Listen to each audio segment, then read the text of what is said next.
The biggest mistake, believing the report without questioning the process.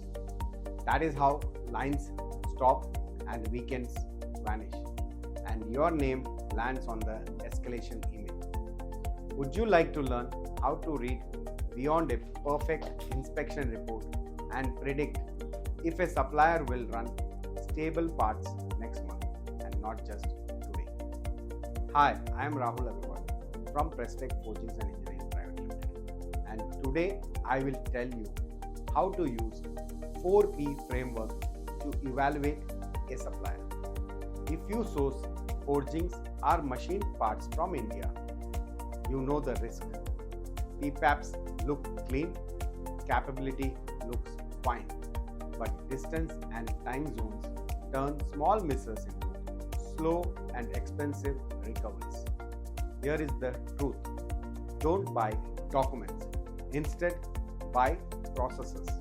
Your risk lives between two reports. Perfect snapshots can hide shaky routines. Golden batches for PPAP, but gauges with weak GRR. Dies not preheated on Monday mornings. Outsourced heat treatment are without control. Real processes breathe. They show some scatter and fast reactions. One practical way to see the truth fast is to use a tight 5P check on your CTQs critical to quality dimensions. Part. Name the few critical dimensions or properties. Ask for the last 3 months data only on those dimensions.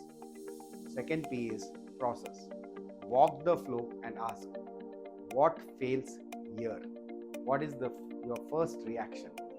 The third P is people. Who sets the die and approves first off for every shift? The fourth P is plant. Look for controls, not posters.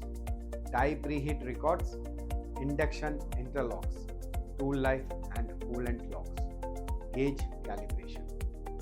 The next P is proof. Demand time-based evidence. Run charts across multiple heats and shifts. GRR under 10% on gauges that decide pass or fail. Rework trend with top 3 causes. One real incident contained within 24 hours. Plus the names and phone numbers for the night shift approvers. A perfect report is a photo. You need the movie. Ask for evidence across time and confirm people, not just paperwork. Who own the reaction plan? Next time you evaluate a supplier, ask yourself, are their routines ready for Mondays and midnights? What single question would you add to a supplier walk to see the truth behind the report? Share your thoughts and see you in my